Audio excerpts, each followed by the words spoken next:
Oops, the flight attendant Veronica said with a smirk as Jasmine's laptop crashed to the floor, the screen cracking.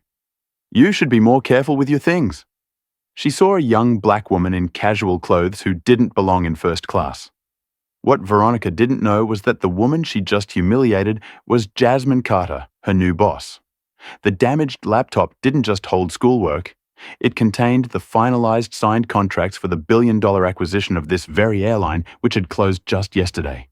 Veronica thought she was putting a passenger in her place. She had actually just sealed her own termination. Jasmine Carter had always been exceptional, though the world seemed determined not to notice. At 32, the brilliant Harvard MBA graduate had already climbed higher in the aviation industry than anyone with her background was supposed to. Growing up in Harlem with a single mother who scrubbed office buildings and hotel rooms at night, Jasmine learned early that she would need to work twice as hard to get half as far. Her mother, Denise Carter, had sacrificed everything to, provide opportunities for her daughter. Education is the one thing they can't take from you, she would say, exhaustion lining her face as she helped Jasmine with homework. After returning from her third job of the day, those words became Jasmine's mantra through high school, where she graduated as valedictorian. Despite counselors suggesting she set more realistic goals, Harvard came next, though not without battle scars. Jasmine secured a full scholarship through academic excellence, but the Ivy League campus proved to be another arena of subtle and not so subtle prejudice. White classmates questioned if she was really qualified or just an affirmative action case. Professors sometimes mistook her for janitorial staff. When she arrived early to class, one economics professor had even called her articulate with surprise in his voice after her first-class presentation, as if eloquence from a black woman was some rare astronomical event. But Jasmine persisted. She graduated summa cum laude, with job offers from top consulting firms flooding her inbox. She chose aviation because it fascinated her.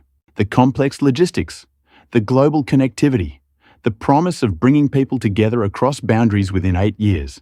She had developed a reputation as the industry's miracle worker, the executive who could transform struggling airlines into profitable enterprises.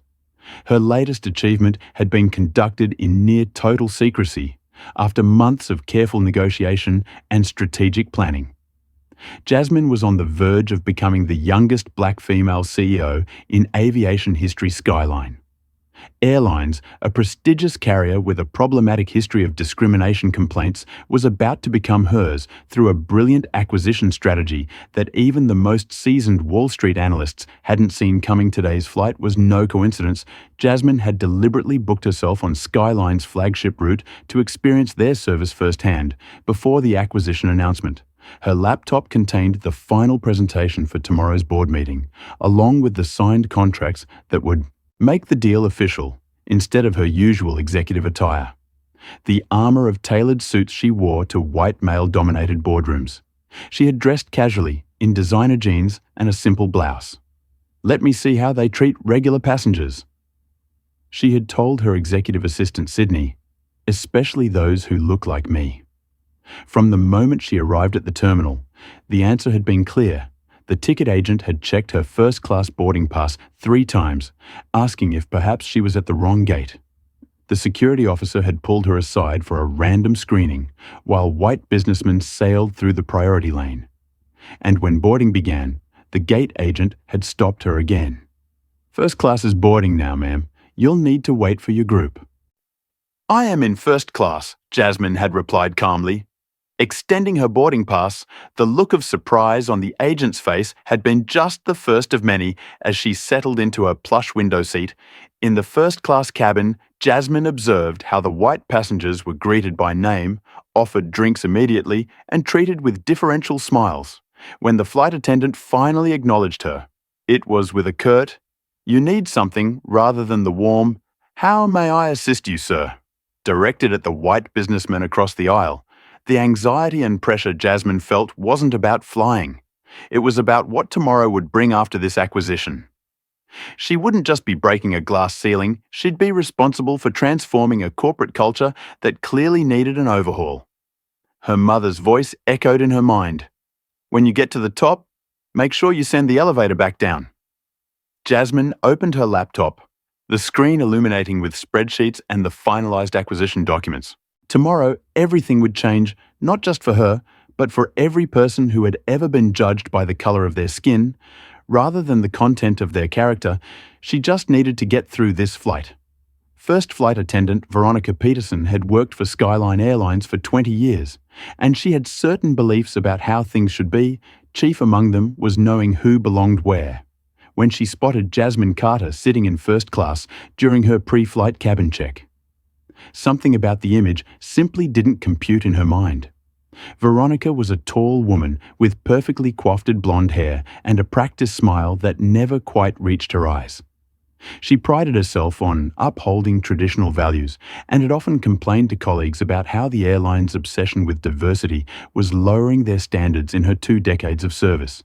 She had developed a keen sense for who the real first-class passengers were, and in her mind, they didn't look like Jasmine Carter as the pre-flight service began.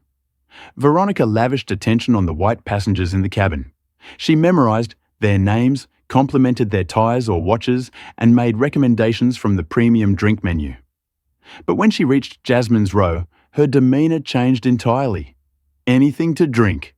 she asked curtly, not making eye contact. "Sparkling water with lime, please." Jasmine replied. Veronica moved on without acknowledging the request, returning moments later with drinks for everyone except Jasmine. When Jasmine politely raised her hand to remind the flight attendant about her order, Veronica pretended not to notice.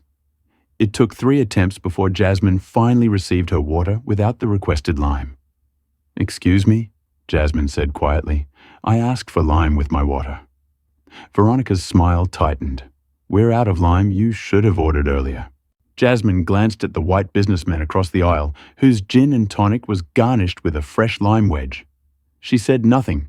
Turning back to her laptop, where she was reviewing the final acquisition numbers, the screen displayed confidential information about Skyline's financial health data that even most of the company's executives weren't privy to as boarding completed and the cabin prepared for departure. Veronica's thinly veiled hostility continued. She stopped by Jasmine's seat again this time, with a suspicious glare. "How did you get this seat?" she asked, her voice just low enough that other passengers couldn't quite hear. Jasmine looked up, momentarily confused. "Excuse me? This seat first class, these seats are expensive." Veronica's implication was clear. "I'm aware of the cost." Jasmine replied calmly, "I purchased it like everyone else." Veronica's eyebrows raised skeptically, with what these upgrades are usually for our frequent business travelers.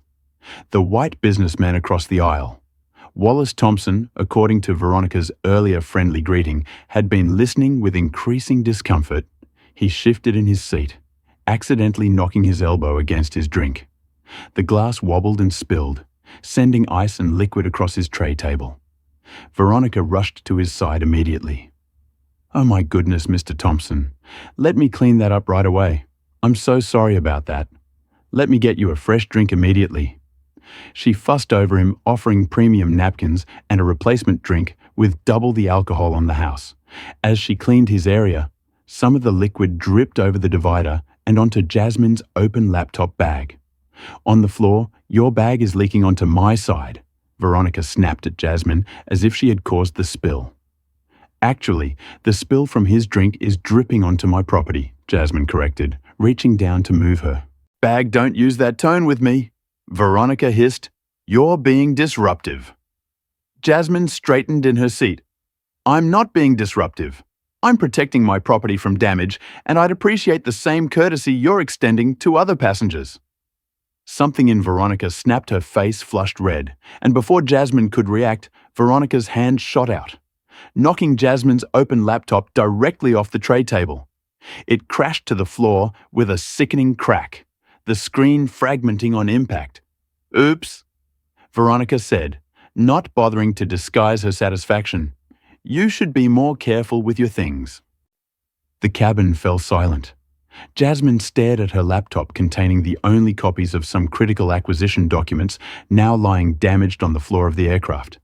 The screen flickered, displaying fragmented pieces of spreadsheets and contracts before going black.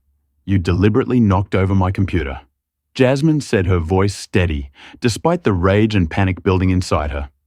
She reached for her phone and began recording. "Put that away." Veronica demanded. "Recording crew members is against airline policy around them." Other passengers had varying reactions.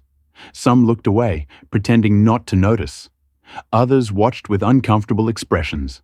A few had already taken out their phones, sensing that something significant was unfolding. One middle-aged white woman across the aisle whispered audibly to her husband, "That flight attendant is completely out of line." A younger passenger, 2 rows back, called out, "Hey, I saw that you knocked her laptop down on purpose." Veronica's eye face hardened as she realized she was being watched and judged. "This passenger is being disruptive and interfering with cabin service." She announced loudly, "I'm going to have to ask the captain to intervene." As Veronica stormed toward the cockpit, Jasmine carefully picked up her damaged laptop, her hands shaking slightly, not from fear, but from controlled fury. 24 hours from now, she would own this airline. But right now, she was just another black woman being humiliated for daring to occupy a space someone like Veronica didn't think she deserved. Captain James Sullivan's heavy footsteps announced his arrival in the first-class cabin. A tall man with graying temples and the confident bearing of someone rarely questioned. He surveyed the scene with practiced authority. His gaze shifted between Veronica, his colleague of 15 years, and Jasmine, immediately making calculations about who deserved his trust. "What seems to be the problem here?" He asked his question directed at Veronica rather than at Jasmine. "This passenger has been disruptive throughout boarding." Veronica explained, her voice taking on a professional tone that contrasted sharply with her earlier hostility. "She's been demanding special treatment, arguing with the crew, and now she's recording us without consent." Captain Sullivan turned to Jasmine with an expression that made it clear he'd already made his judgment. "Ma'am, interfering with the flight crew is a federal offense. I'm going to have to ask you to cease this behavior immediately, or we'll be forced to remove you from the aircraft." Jasmine took a deep breath. "Captain, with all due respect, I've done nothing wrong. Your flight attendant deliberately knocked my laptop to the floor, damaging it and potentially destroying important business data. I began recording only after this incident occurred. She's lying."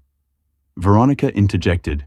"She's been difficult since she boarded the laptop, fell, because she had it precariously balanced."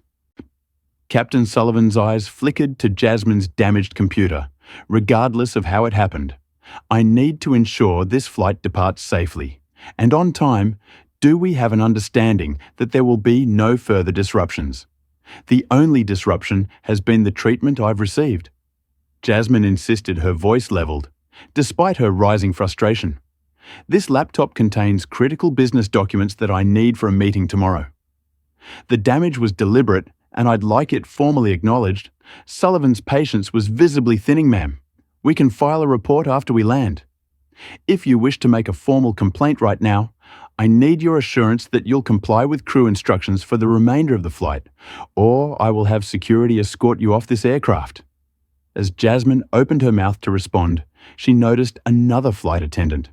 This one, a young man with an apologetic expression, discreetly picking up her phone from the seat where she had placed it. He slipped it into his pocket, with a subtle shake of his head, warning her not to mention it. The theft of her evidence hit Jasmine like a physical blow. Without the recording, it would be her word against Veronica's, a scenario that history had taught her rarely ended favorably for people who looked like her. A soft voice came from behind.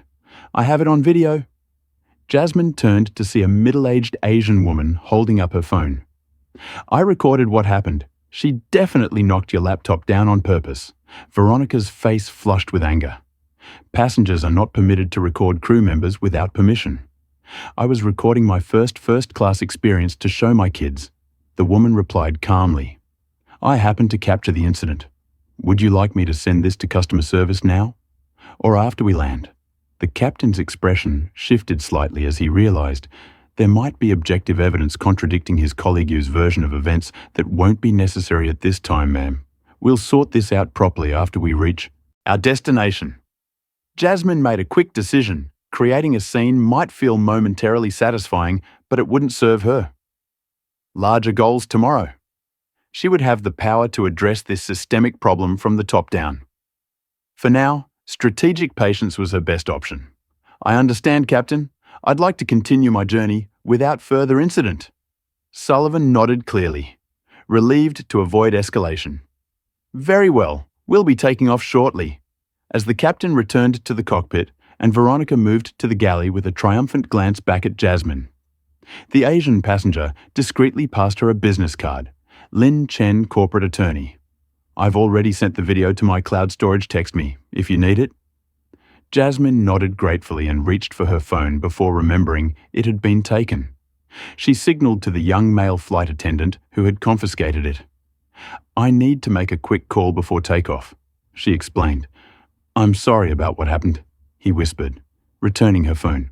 I'm Tyler. If you need anything during the flight, ask for me directly. Jasmine quickly dialed her executive assistant, Sydney. We have a situation. The contracts on my laptop may be compromised. I need you too. The phone was plucked from her hand by Veronica, who had returned without warning. All electronic devices must be turned off for departure, she announced, loudly ending the call before handing the phone back with a smug smile. The aircraft began pushing back from the gate. Jasmine stared out the window, her mind racing through contingency plans. This wasn't the first time she had faced discrimination, and she knew it wouldn't be the last. Throughout her life and career, she had encountered countless Veronica's people who took one look at her skin color and decided she didn't belong in spaces they considered exclusively theirs, as the engines roared to life. Jasmine thought about her mother, who had taught her to transform adversity into opportunity when they push you down. Denise Carter always said, don't just get back up, build yourself a ladder. So the broken laptop sat in her bag, a painful reminder of how easily others could dismiss her humanity. But Jasmine had long ago learned that true power wasn't about reacting, it was about responding strategically. By this time, tomorrow, she would transform this airline from the inside out. The thought brought a small, determined smile to her face as the plane lifted into the sky. What would you have done in Jasmine's position? Comment number 1, if you think she should have demanded to be let off the plane, or number 2, if her strategic patience was the right move. Don't forget to like this video if you're outraged by how she was treated, and subscribe to see what happens next in this incredible story of justice and comeuppance. Will Jasmine's damaged laptop mean losing her billion-dollar deal? Or does she have another card to play? Let's find out what happens when discrimination meets its match in the next part of our story. Row 0 FT above the Earth. Tensions in the first-class cabin of Skyline Airlines. Flight 372 continued to simmer. Jasmine sat quietly in her window seat, trying to recover what data she could from her damaged laptop. Occasionally the screen would flicker to life, revealing fragments of the acquisition documents before fading again to blackness. Veronica had made it her mission to ensure Jasmine's flight remained uncomfortable. When the beverage service came around again, she accidentally skipped Jasmine's row when the meal service began. Everyone received their first choice of entree, except Jasmine, who was told her selection had run out. When she requested a blanket for the increasingly chilly cabin, she was informed none were available, despite the white passenger beside her being offered 1 minute later.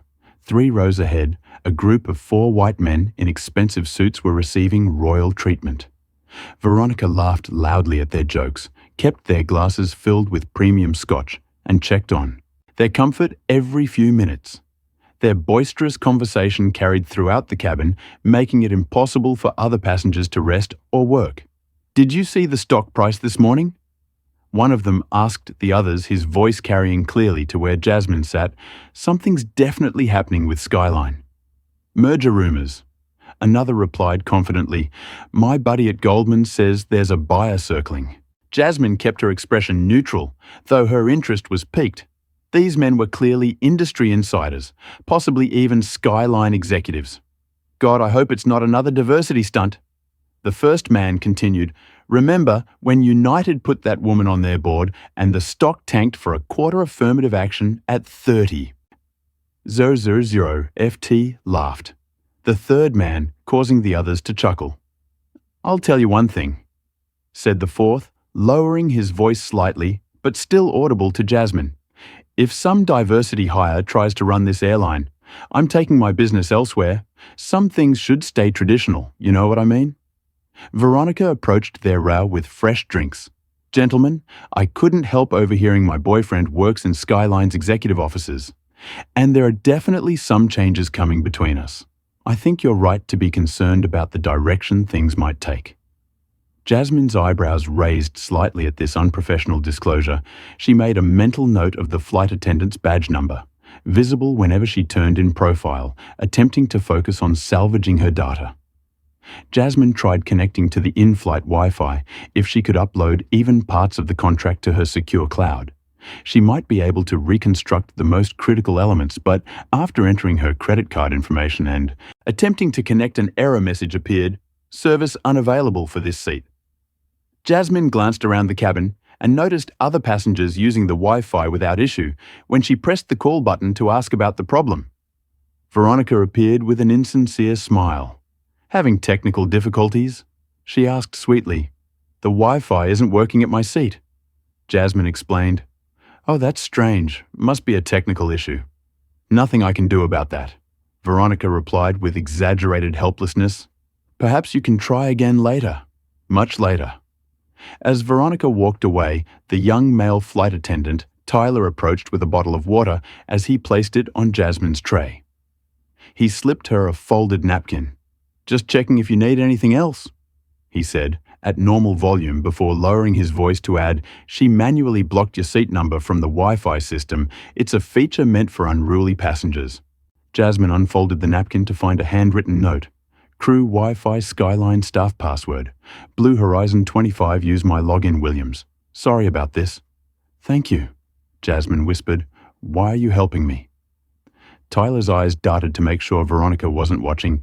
"I've seen how she treats certain passengers. It's not right, and it's not what this company should stand for." As he moved away, Jasmine quickly connected to the crew's private network using Tyler's credentials. She had only a few minutes before someone might notice the unauthorized access working quickly. She composed an encrypted message to her executive team laptop. "Damaged, proceed. With Plan B. Activate media protocol. Sierra document everything on Flight 372. First class confirm acquisition. Still proceeding, regardless." She hit send just as a shadow fell across her screen. Veronica stood there, her face contorted with fury. "What do you think you're doing?" she demanded. "You're using crew Wi-Fi. That's a security violation." Jasmine closed her laptop calmly. "I don't know what you're talking about. I'm just trying to salvage my damaged property." "Don't play innocent with me," Veronica hissed. "Tyler, get over here now." Tyler approached cautiously, his face pale. "Did you give this passenger access to our secure network?" Veronica demanded before Tyler could respond. Jasmine intervened. "He did nothing wrong. If there's been a security breach, perhaps you should check who's been accessing passenger information improperly or manually. Overriding system protocols for personal vendettas." Veronica's face flushed crimson. "You have no idea who you're messing with. I've worked for this airline for 20 years. I have friends in corporate. One word from me, and your complaint goes straight into the trash." "And one word from me," Jasmine replied quietly, "might matter more than you think. Is there a problem here?" The question came from one of the suited men who had moved to stand beside Veronica. His silver tie clip bore the Skyline Airlines logo and executive. "Then, Mr. Davidson," Veronica said, her demeanor instantly transforming to professional deference, "this passenger has been causing problems. Throughout the flight, she's now accessing restricted crew systems." Davidson looked Jasmine over with barely concealed disdain. "Ma'am, I'm Robert Davidson, Vice President of Operations for Skyline. I can assure you that any attempt to breach our systems will result in serious consequences, and I'm sure unauthorized blocking of customer services based on racial bias would result in equally serious consequences." "Mr. Davidson," Jasmine responded coolly. Davidson's eyebrows shot up. "I beg your pardon. That's a serious accusation, one that the evidence supports," Jasmine replied. "Along with numerous other incidents on this flight. Alone, you should control your tone. Davidson warned you have no idea who you're speaking to." "Funny, Jasmine said with a slight smile. I was thinking the same thing. The confrontation had drawn the attention of the entire first-class cabin. The other executives had risen from their seats and gathered around, creating an intimidating semicircle of white men in expensive suits surrounding. Jasmine, listen, said another of the men. We're trying to have a pleasant flight here.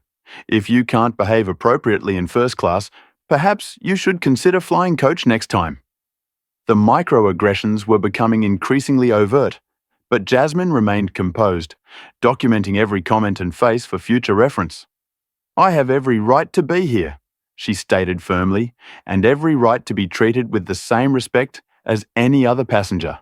Some passengers earn respect, sneered another of the men.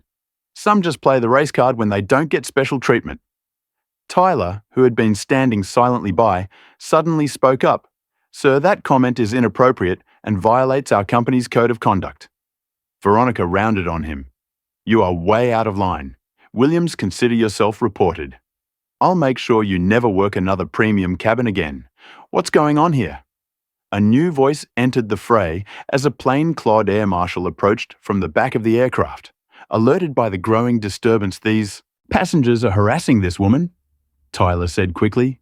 This woman has been disruptive throughout the flight, Veronica countered, and this flight attendant has been enabling her behavior.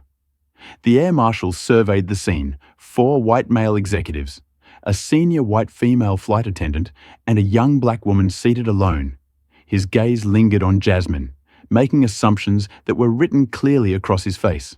Ma'am, I'm going to need you to return to your seat and remain there for the duration of the flight, he said to Jasmine, despite the fact that she was already seated while everyone else was standing. I haven't left my seat. Jasmine pointed out calmly, I'm not the one creating a disturbance. The air marshal's hand moved subtly toward his hip, a gesture not lost on Jasmine. The threat was clear: comply or face physical enforcement.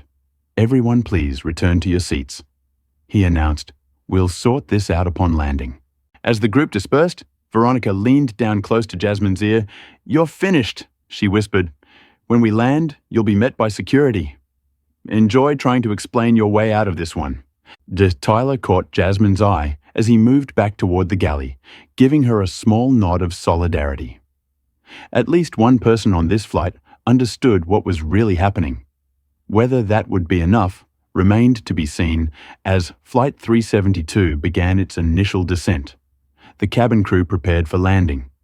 Jasmine stared out the window at the city lights emerging through scattered clouds below her mind.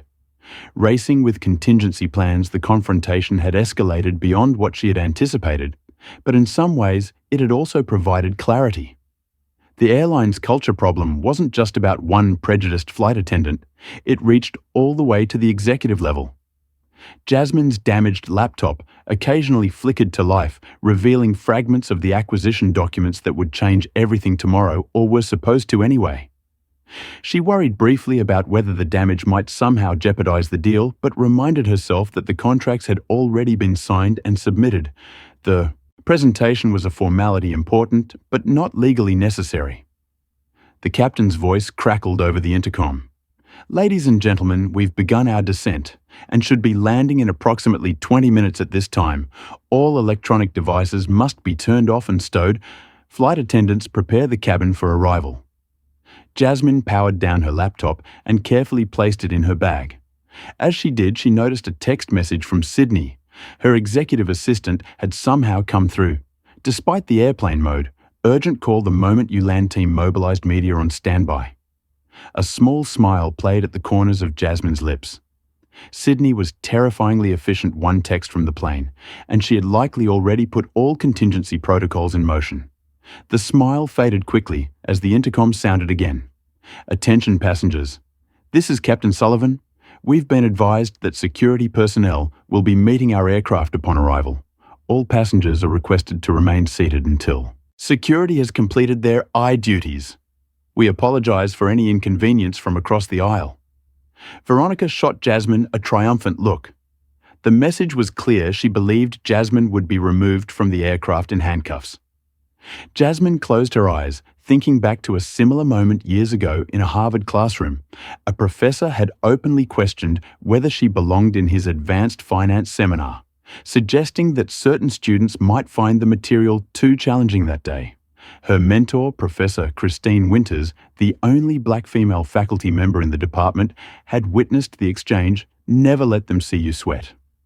Professor Winters had advised her afterward, when they expect you to defend your right to be somewhere, change the game, make them defend why they belong in your presence. The memory strengthened Jasmine's resolve. As the plane descended through 10:00 FT, she began mentally preparing for what would happen upon landing, unlike most passengers in her situation. She had resources and connections that Veronica couldn't begin to imagine around her. The air felt charged with anticipation. The executives several rows ahead were speaking in hushed, urgent tones. Occasionally glancing back at her, the air marshal maintained a watchful eye from his position at the rear of the first-class cabin. Tyler moved efficiently through his landing preparations, his face a mask of professional neutrality that slipped only when he passed Jasmine's row and gave her the briefest nod of encouragement during the brief period when the plane's communications systems connected with the ground network.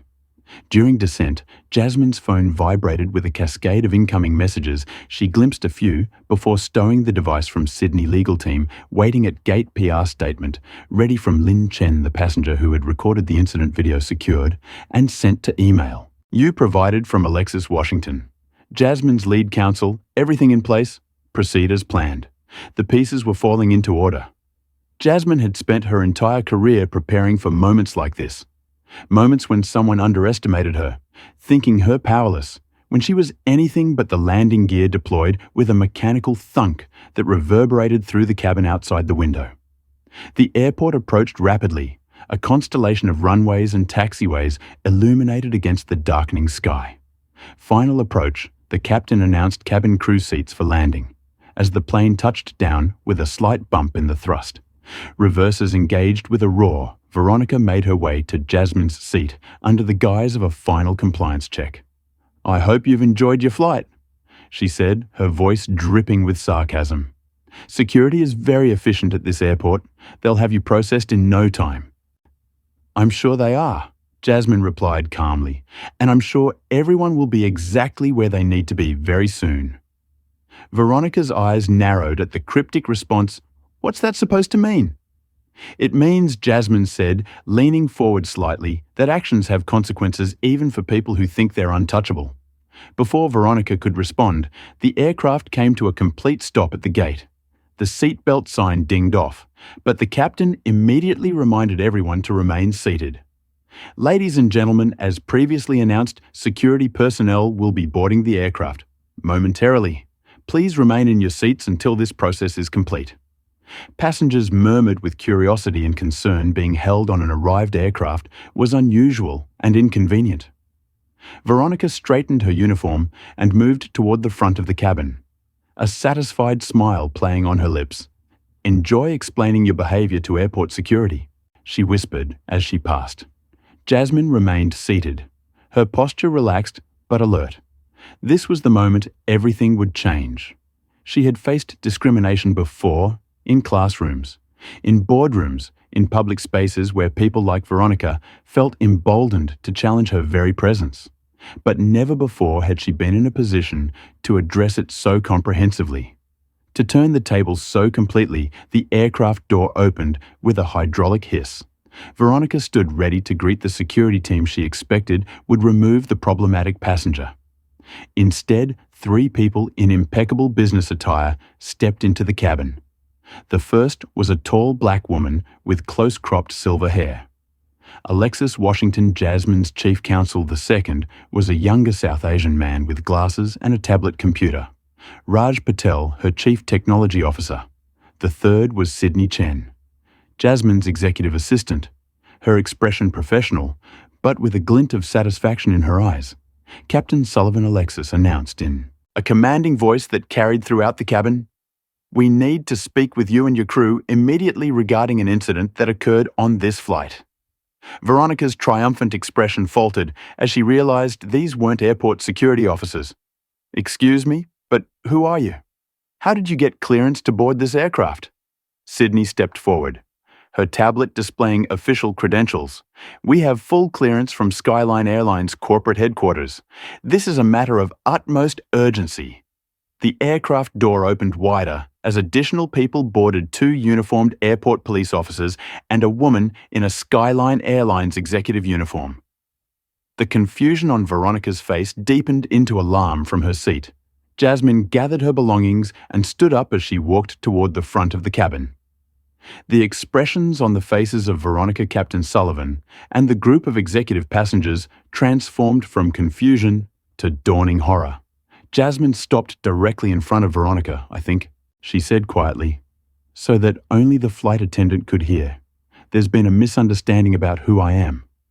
The atmosphere in the first-class cabin crystallized into perfect stillness as Jasmine Carter stood facing Veronica Peterson.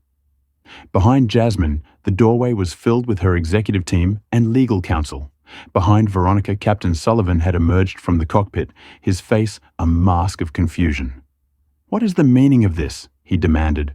"Who authorized boarding before passengers have deplaned?" Alexis Washington stepped forward, her 6-foot frame commanding immediate attention.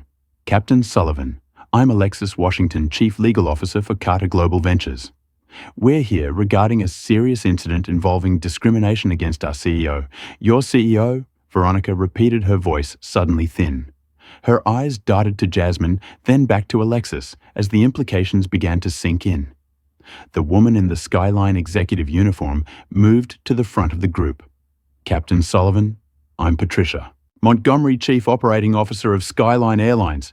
This boarding has been authorized at the highest level." The revelation sent ripples of whispers through the cabin. The 4 executives who had been drinking and making racist comments earlier were now standing, their faces drained of color. Miss Carter Patricia continued addressing Jasmine with obvious difference on behalf of Skyline Airlines. "I want to express our profound apologies for the treatment you experienced today." Jasmine nodded but remained focused on Veronica, whose face had transformed from smugness to shock to fear in the span of seconds. "Miss Peterson?" Jasmine said calmly, "I believe you owe me my phone recording of our earlier interaction." Veronica's hand trembled as she reached into her pocket and withdrew Jasmine's phone. "I don't understand," she stammered. "You're with Skyline Corporate." "Not exactly," Sydney interjected, stepping forward with a tablet. She tapped the screen and a news headline appeared, which she turned for all to see. "Breaking Carter Global acquires Skyline Airlines in surprise takeover."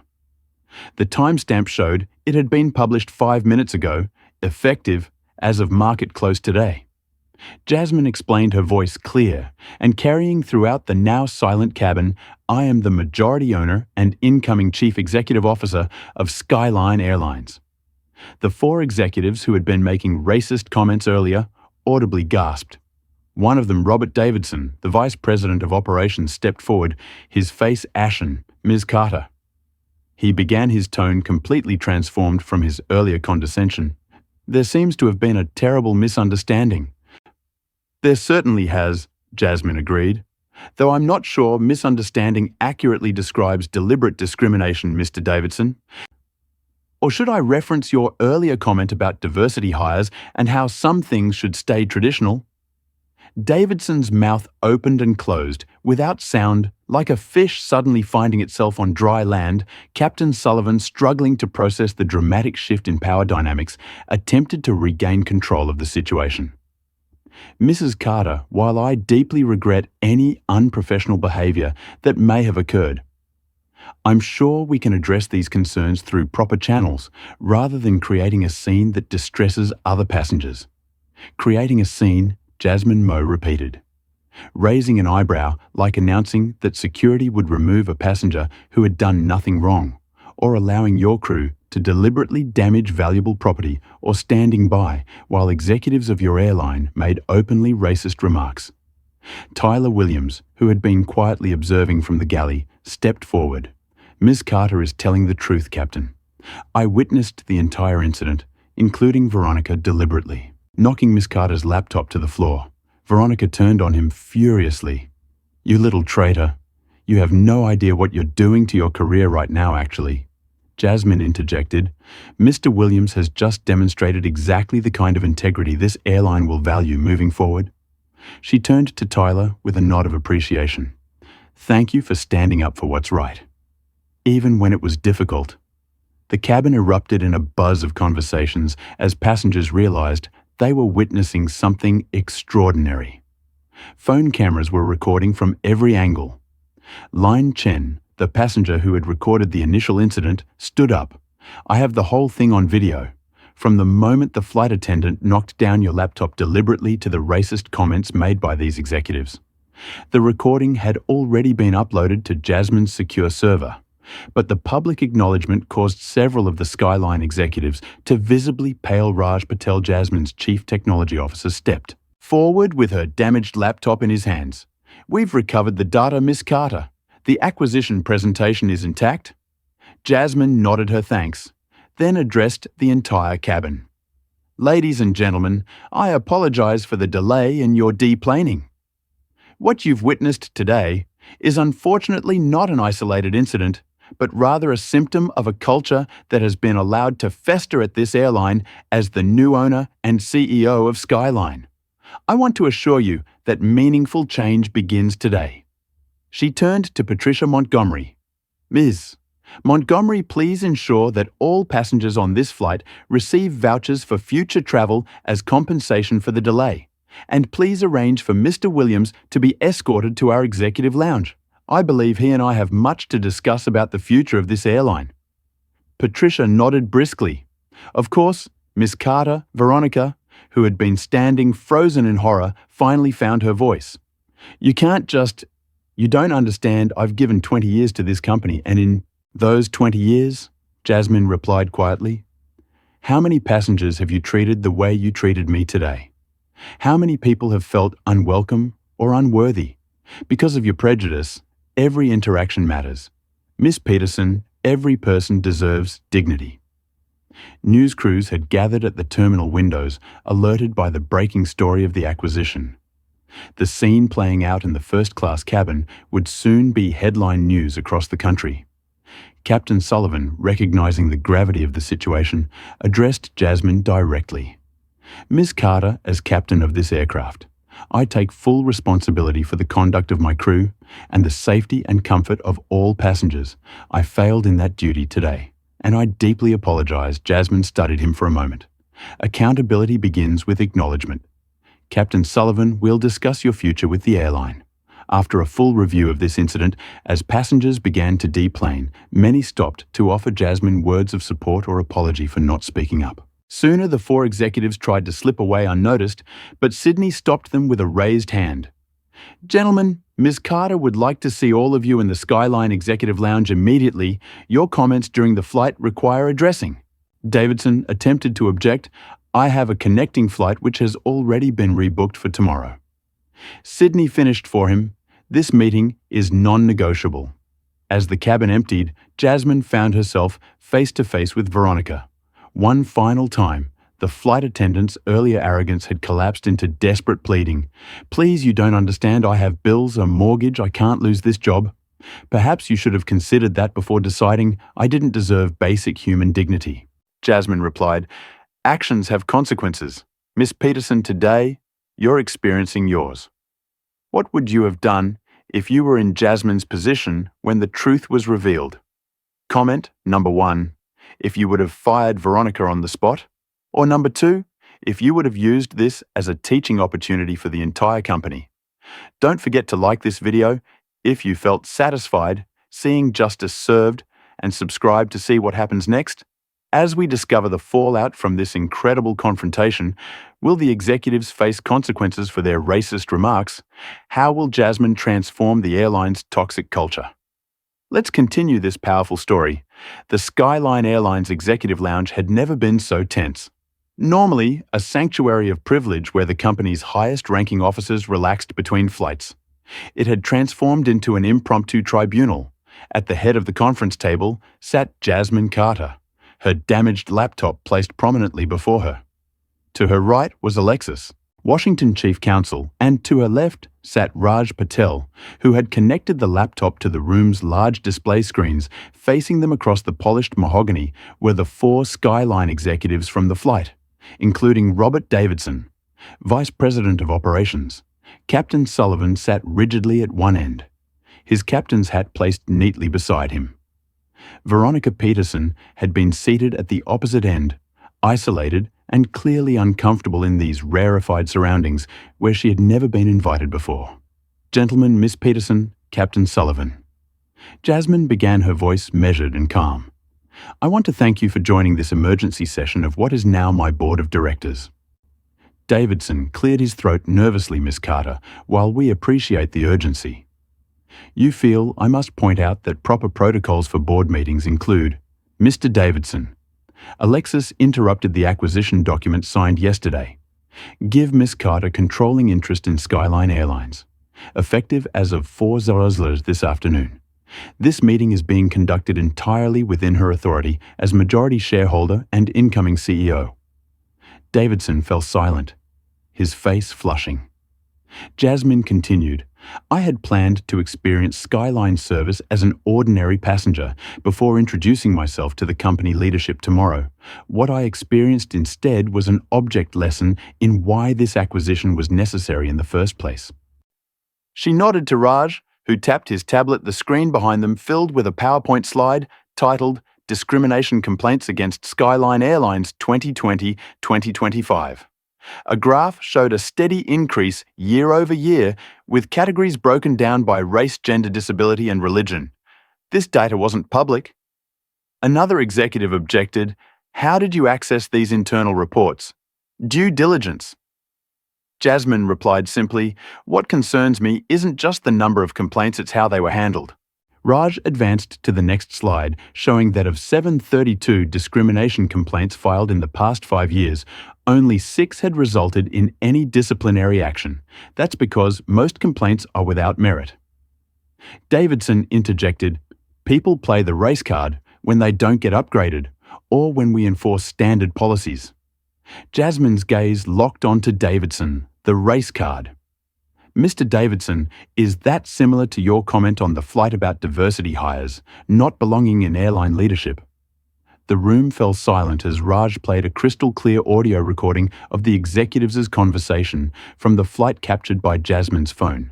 Before it was confiscated, their voices filled the room, making derogatory comments about diversity, affirmative action, and how certain people didn't belong in first class or corporate leadership.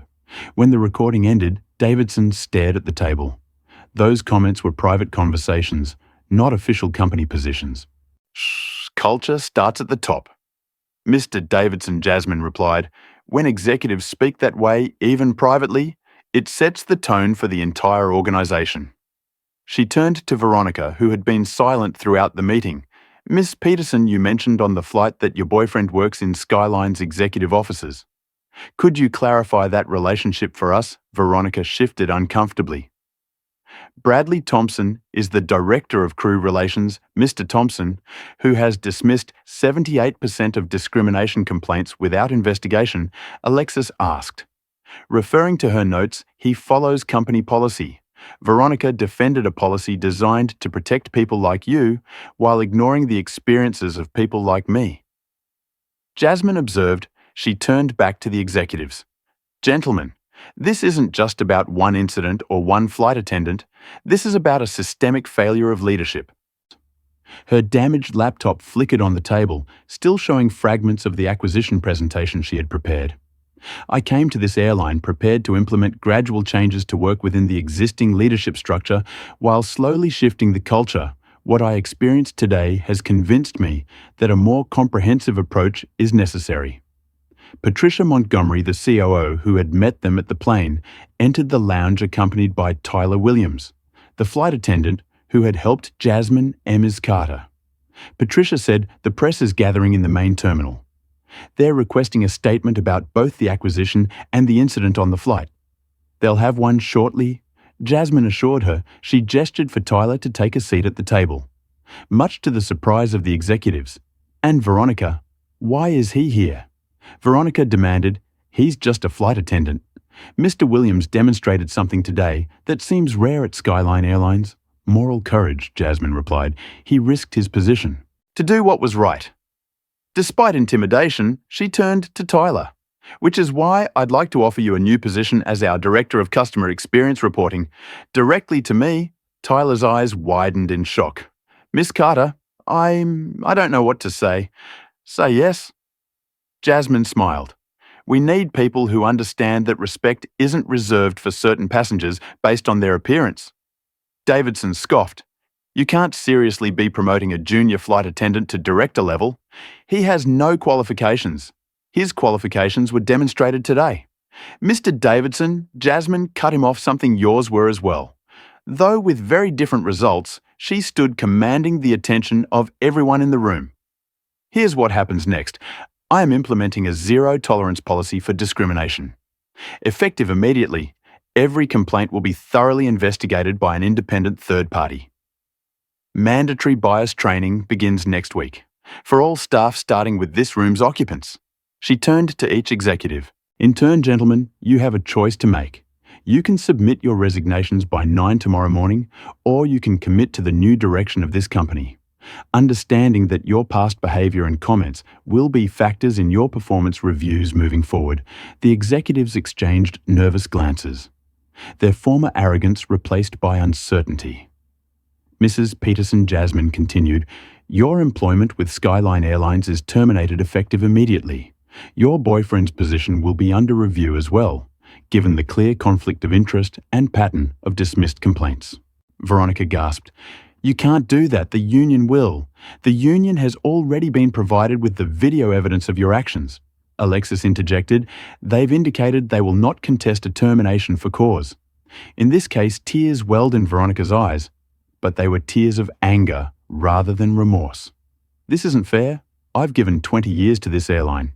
And in those 20 years, Jasmine replied evenly, How many passengers left their interactions with you feeling diminished, unwelcome, or humiliated? Service isn't just about following procedures, Miss Peterson. It's about treating every person with dignity. Jasmine turned finally to Captain Sullivan. Captain, you failed in your duty today, not just as a pilot responsible for passenger safety, but as a leader who sets the tone for your crew. Sullivan nodded solemnly. I understand, Miss Carter. I accept full responsibility, which is why Jasmine continued. You're being reassigned to our training division, where you'll help implement new protocols for handling discrimination complaints. I believe people can learn and grow, Captain Sullivan. I hope you'll prove me right. The captain's relief was visible.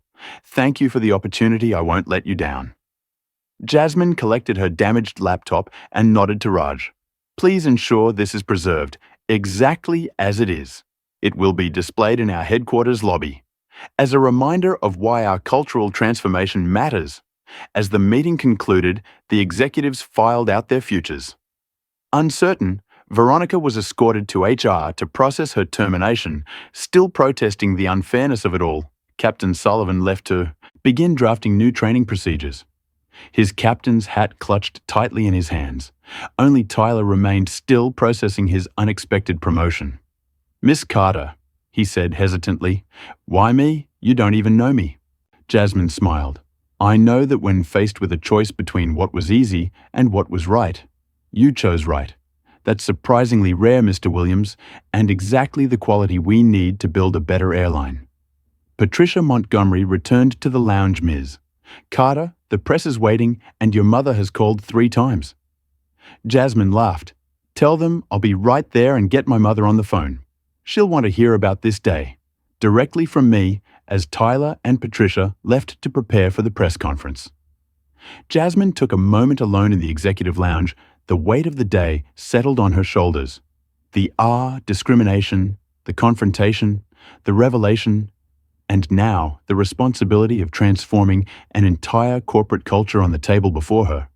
Lay her damaged laptop screen cracked, but still occasionally flickering to life, a perfect metaphor for what she had experienced and what lay ahead. Systems could be broken and still function. People could face cracks and still shine. Companies could confront their flaws and emerge stronger. Jasmine gathered her strength and headed for the door. A press conference awaited, and beyond that, the challenge of building an airline where everyone could fly with dignity. The day had lasted a lifetime. As twilight settled over the city, Jasmine Carter finally found herself alone in what was now her executive office at Skyline Airlines headquarters. The corner suite offered panoramic views of the airport where Skyline planes taxied against the darkening sky, their logos illuminated like beacons. The press conference had gone better than expected. Media outlets had swarmed the story part. Business coup part, social justice victory. Hashtags about the incident were already trending nationally. Corporate PR specialists would have advised managing the story differently, minimizing the discrimination angle to protect the company's stock price. But Jasmine had been deliberately transparent, describing exactly what had happened and announcing, immediate changes to the airline's culture accountability isn't bad for business. She had told the reporters, it's essential for growth. Now in the quiet of her new office, Jasmine finally allowed herself to feel the emotional weight of the day. Her hands trembled slightly as she picked up her phone and dialed the most important number in her contacts, baby girl. Her mother's voice was warm and excited. I've been watching everything on the news. My daughter owns an airline. Despite her exhaustion, Jasmine smiled. Hi, Mom. It's been quite a day. I heard what happened on that plane. Denise Carter continued her tone, shifting from proud to protective. That flight attendant had no idea who she was messing with. It wasn't just about me, Mom. Jasmine replied, gazing out at the planes below. It's about everyone who's ever been made to feel they don't belong somewhere because of how they look. There was a knowing pause on the line. Your father would have been so proud today. The mention of her father brought unexpected tears to Jasmine's eyes. Charles Carter had died when she was just 15, working double shifts to help pay for her advanced placement exam fees. He had never seen her graduate from Harvard, never witnessed her meteoric rise through the corporate world, never known she would one day run an airline. I was thinking about him today. Jasmine admitted about all the times he told me, not to let anyone define my worth for me, that man knew what he was talking about. Denise agreed. Remember when your elementary school teacher said, you shouldn't bother applying for that gifted program? Jasmine laughed softly, and Dad went to the school board meeting in his work uniform, covered in paint, and quoted educational statistics until they changed their minds. He always said, they might not see you coming, but they'll sure remember you were there. The conversation with her mother continued grounding Jasmine. As it always had, they spoke about practical matters. Yes, Jasmine would still come for Sunday dinner. No, she didn't need her mother to come stay with her during the transition. Yes, she was eating properly, despite the stress. After hanging up, Jasmine walked to her desk where her damaged laptop sat like a battle trophy. The screen flickered occasionally, images of spreadsheets and contracts appearing like ghosts before fading again to blackness. Such a small thing to have triggered such monumental changes. A soft knock at the door interrupted her thoughts. She looked up to see an older black man in a tailored suit standing in the doorway. I heard my protege had an eventful day, Dr. William Freeman said. With a smile, Jasmine crossed the room quickly. To embrace her mentor, Dr. Freeman had been her economics professor at Harvard, and later, the first investor in her management consultancy. His guidance had helped shape her career at every critical juncture. William, I didn't know you were in town and missed this moment. He gestured around the office when you told me you were acquiring Skyline. I booked my flight immediately, though I must say your method of announcing the acquisition was more dramatic than I anticipated. Jasmine shook her head. That wasn't exactly planned. They settled into the seating area near the window, and Jasmine recounted the day's events in detail. Dr. Freeman listened intently, his expression darkening, as she described the discrimination she had faced. You know, he said, when she finished, when I became the first black department chair at Harvard, a colleague told me I should feel grateful for the opportunity, as if excellence should come with a side of gratitude. When it comes from people who look like us, did it get easier? Jasmine asked, being the first or the only one in the room. Dr. Freeman considered the question not easier. Different. The burden shifts first. You worry about proving yourself, then you worry about proving it wasn't a fluke. Eventually, you realize your real responsibility is to ensure you're not the last. Jasmine nodded, understanding deeply. I've been thinking about that all day. This isn't just about one incident or even one airline. It's about changing expectations about who belongs in which spaces. And that, Dr. Freeman said approvingly, is why you'll succeed where others have failed. You see, beyond the personal to the systemic. Their conversation was interrupted by Sydney, who entered with a tablet in hand. Sorry to disturb you, but you're receiving an overwhelming number of media requests. Everyone from CNN to The Root wants an exclusive on both the acquisition and the incident. Jasmine exchanged a glance with Dr. Freeman. What do you think? How public should I make this? That depends, he replied thoughtfully. Are you more interested in personal vindication or systemic change? Systemic change, Jasmine answered without hesitation. Then tell the story completely, but keep the focus on the culture, not. The individuals make it about transformation, not punishment. Sydney made notes as Jasmine outlined her approach to the media requests. When she finished, Sydney hesitated before adding, There's one more thing. Veronica Peterson is requesting a private meeting with you before she leaves. She says she wants to apologize. Jasmine raised an eyebrow. Does she, or does she want to save her job? Probably the latter, Sydney admitted, but I thought you should know. After Sydney departed, Jasmine paced the office, conflicted. What would you do? She asked her mentor. The question isn't what I would do. Dr. Freeman replied, It's what kind of leader you want to be. Forgiveness and accountability aren't mutually exclusive. Before Jasmine could respond, another knock came at the door. Tyler Williams, still in his flight attendant uniform, but now wearing a temporary executive badge, entered hesitantly. Miss Carter. I'm sorry to interrupt, but I thought you might want to see this. He handed her his phone, displaying social media reactions to the day's events. Thousands of people were sharing stories of discrimination they had experienced on Skyline flights, but more surprisingly, hundreds of Skyline employees were joining the conversation. Many expressing relief that the company's culture might finally change. It's not just passengers. Tyler explained, Many of us have been uncomfortable with how things were handled for years. There's a group of employees gathering in the staff break room right now talking about your press conference. I think they'd appreciate hearing from you directly. Jasmine looked at Dr. Freeman, who nodded encouragingly. Go, this is where leadership happens, not just in boardrooms, but in break rooms. Tyler led her through the corporate headquarters to the employee area where flight crews prepared for trips or rested between flights. When Jasmine entered the room, fell silent. Dozens of employees in various uniforms, pilots, flight attendants, ground crew stared at her with expressions ranging from curiosity to apprehension to hope. A young black female flight attendant in the back spoke first. Is it true what they're saying about what happened on the flight today? Jasmine nodded. Yes, and about the changes that are coming. Some people are saying jobs will be cut. A middle-aged pilot interjected that. This is just an excuse for downsizing. No jobs will be cut because of this cultural transformation. Jasmine assured them this isn't about punishment. It's about building an airline where every employee and every passenger is treated with dignity as she spoke with the staff, answering questions and listening to their concerns. Jasmine realized this might be the most important meeting of the day. The executives could be replaced if necessary. The policies could be rewritten.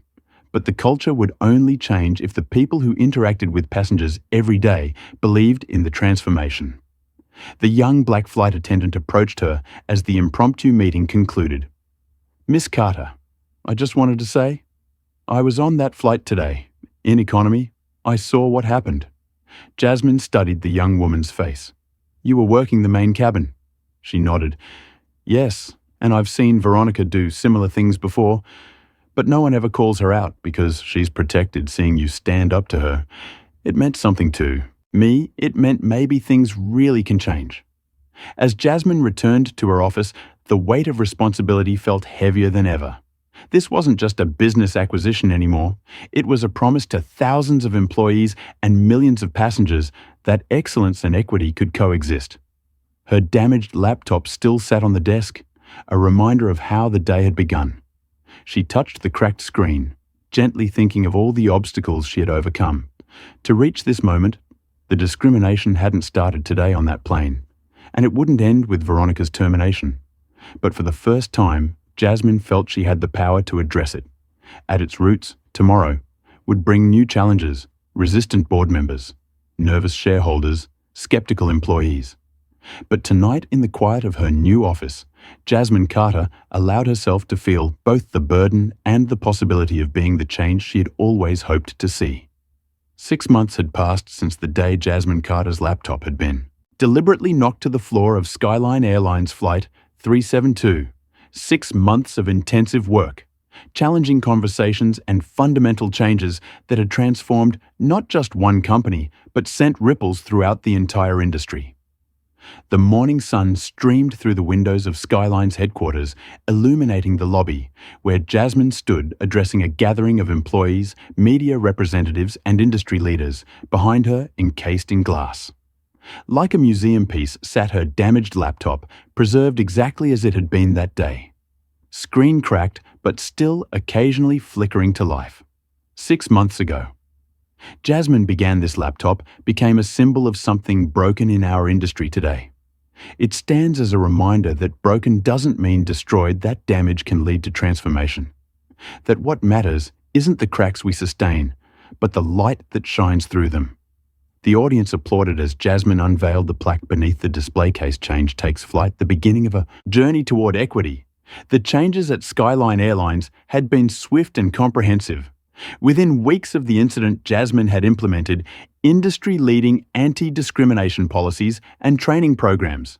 The executive team had been restructured, with some of the original leaders choosing to resign rather than adapt to the new culture. In their place stood a diverse group of talented professionals who shared Jasmine's vision for an airline where excellence and equity went hand in. And Tyler Williams, now formally installed as Director of Customer Experience, had proven himself more than equal to the challenge. His first-hand knowledge of the passenger experience combined with his natural empathy had resulted in policy changes that improved service for everyone, while eliminating the biases that had previously gone unchallenged under Ms. Carter's leadership. Tyler told a reporter from Aviation Weekly, "We've seen customer satisfaction scores increase by 27%. It turns out that when you treat all passengers with respect, everyone has a better experience." Captain Sullivan, reassigned to the training division, had surprised everyone with his commitment to change after facing his own biases. Heading, he had developed a comprehensive program for pilots and crew on recognizing and addressing discrimination in real time. His willingness to acknowledge his failures had made him an unexpected but effective advocate for the cultural transformation. The business results spoke for themselves, despite predictions from industry skeptics that Jasmine's social justice agenda would hurt the bottom line. Skyline had become the most profitable airline in the country. Passenger numbers were up, employee turnover was down, and the stock price had nearly doubled. As the ceremony concluded, Jasmine mingled with the guests. Among them were several passengers from Flight 372 who had been invited to witness the airline's transformation firsthand. Lin Chen, the attorney who had recorded the original incident, shook Jasmine's hand warmly. "You've created something remarkable here," she said. "My family used to avoid flying Skyline because of their reputation. Now we exclusively book with you." Nearby, a group of flight attendants chatted with industry representatives about Skyline's new scholarship program for underprivileged youth interested in aviation careers. The initiative, fully funded from the company's profits, had already awarded 20 full scholarships to students who would otherwise never have considered careers in the industry. As the event wound down, Sydney approached with an update on the day's schedule. "Everything's ready for the commemorative flight." She reported full passenger list, special crew media coverage arranged. Jasmine nodded. "Perfect. And the other matter we discussed?" Sydney smiled knowingly. "He's waiting in the executive lounge as requested." An hour later, Jasmine boarded Skyline Flight 1972, the flight number chosen to honor the year the first black female pilot had been hired by a major US airline. This special commemorative flight, marking 6 months since the incident that had changed Everything was staffed entirely by minority crew members, many of whom had been promoted or hired under Jasmine's leadership, unlike 6 months ago when she had flown incognito today. Jasmine boarded openly as CEO. The difference in treatment was stark, not because of her title, but because every passenger was receiving the same respectful, attentive service, regardless of their appearance or status. As she settled into her seat, Jasmine reflected on how far they had come. Veronica Peterson had indeed requested that meeting 6 months ago, though her apology had been more about saving her job than acknowledging her actions. Jasmine had listened patiently before explaining that while forgiveness was possible, consequences remained necessary. Veronica now worked an entry-level position at a competing airline, where, according to industry gossip, she complained bitterly about reverse discrimination to anyone who would listen. The most surprising development awaited Jasmine in the first-class cabin seated across the aisle. Looking distinctly uncomfortable was Robert Davidson, the former vice president who had made those offensive comments about diversity hires 6 months earlier. Mr. Davidson, Jasmine acknowledged as she took her seat. "I admit I'm surprised you accepted my invitation." Davidson's face flushed. "I almost didn't," he admitted, "but my daughter convinced me I should hear what you have to say. She's quite a fan of yours, actually." Jasmine raised an eyebrow. "Is that? So she's 17, wants to be a pilot after everything that happened. She made me reevaluate some things." He hesitated before adding, "I owe you an apology, Miss Carter. What I said that day, there's no excuse for it, you're right. There isn't," Jasmine agreed, "but there is a path forward." As the flight reached cruising altitude, Jasmine explained why she had invited Davidson. "I'm launching a new executive training program focused on inclusive leadership. I need someone who understands the old culture to help identify blind spots in the new one." Davidson looked genuinely shocked. "You're offering me a job after what I said. I'm offering you a chance to be part of the solution," Jasmine clarified. "Whether you take it depends on whether you've truly learned from your mistakes." Their conversation was interrupted by an announcement from the captain. "Ladies and gentlemen, we have a special treat today. Our CEO, Jasmine Carter, will be joining me in the cockpit for a portion of our journey." A ripple of surprise and excitement went through the cabin. Few passengers knew that during the past 6 months, while transforming the airline, Jasmine had also been secretly completing her private pilot certification, a childhood dream she had previously set aside for her business career. As she made her way to the cockpit, Jasmine passed a young black girl, perhaps 8 or 9 years old, watching her with wide-eyed admiration. She stopped briefly. "Do you like airplanes?" she asked the child. The girl nodded enthusiastically. "I want to fly them someday." Jasmine smiled. "What's your name?" "Maya," the girl replied. "Well, Maya, remember this. The sky isn't the limit. It's just the beginning." In the cockpit, Jasmine took the controls under the captain's supervision as the massive aircraft responded to her touch. She thought about her journey from the Harlem apartment, where her mother had taught her to dream beyond her circumstances, to Harvard, where she had proven her brilliance despite constant doubts, to this moment, literally and figuratively taking control of her destiny. The incident 6 months ago could have been just another indignity to endure, another example of discrimination to process privately while maintaining a professional facade. Instead, it had become a catalyst for transformation, not just for Jasmine personally, but for thousands of employees and millions of passengers who would never again have to question whether they belonged after returning to her seat for landing. Jasmine gazed out the window as the aircraft descended toward the runway. She thought about her father, who had always believed she could soar, about her mother, who had taught her to transform obstacles into opportunities, about Professor Freeman, who had shown her that leadership wasn't just about breaking glass ceilings, but installing revolving doors in their place. The wheels touched down smoothly, bringing to close not just a flight, but a chapter in Jasmine's journey. As passengers prepared to deplane, many stopped to thank her for the changes she had implemented, sharing stories of how the airline's transformation had impacted their own experiences. The last to approach was Maya, the young girl who dreamed of flying. She handed Jasmine a carefully folded paper airplane. "My mum told me what happened to you on that other plane." she said solemnly. She said, "You made it, so people like us can fly without being afraid." Jasmine accepted the paper airplane with a smile. "That's exactly right, Maya, and someday maybe you'll be the one flying the real planes." The child beamed. "I will, and no one will tell me. I don't belong there." "No," Jasmine agreed, watching as Maya rejoined her mother. "No one will." As she walked through the terminal paper airplane in hand, Jasmine thought about how a single moment of discrimination had catalyzed a movement for change. One flight attendant's prejudice had unexpectedly led to an industry-wide transformation. One broken laptop had become a symbol of resilience and progress. The changes at Skyline Airlines were just the beginning.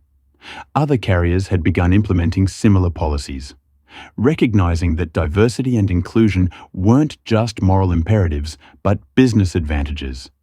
Industry conferences now featured sessions on equitable service and inclusive corporate cultures. Many of them led by Skyline's new executive team. As Jasmine reached the exit, she glanced back at the arrivals board, where dozens of Skyline flights were listed, each one carrying passengers who would experience service based on respect rather than prejudice. Each one staffed by employees who felt valued for their work rather than judged by their appearance. Miss Carter Sidney appeared at her side. "Your mother's on the phone. She wants to know if you're still coming for Sunday dinner." Jasmine smiled. "Some things never changed, no matter how high you flew. Tell her I wouldn't miss it," she replied carefully, tucking Mia's paper airplane into her briefcase alongside the documents for tomorrow's board meeting. Tomorrow would bring new challenges, new opportunities to create change. But today, Jasmine Carter had proven that justice could indeed take flight, reaching heights that transform not just one person's experience, but an entire industry's future. Jasmine Carter's story teaches us that real change often begins with a single moment of injustice. Confronted with dignity and strategy when faced with discrimination, she chose neither passive acceptance nor impulsive reaction, but strategic patience, understanding that lasting change requires systematic approach rather than emotional response. The story reminds us that prejudice thrives in environments where it goes unchallenged. Tyler's courage to stand up against injustice despite potential personal cost demonstrates how individual actions can catalyze institutional transformation. Meanwhile, Veronica's downfall illustrates that privilege without accountability eventually collapses. Perhaps most importantly, the narrative shows that diversity isn't just a moral imperative, but a business advantage under Jasmine's leadership, treating all passengers with respect, improved satisfaction across the board. Her success proves that equity and excellence aren't competing values, they're complementary strengths.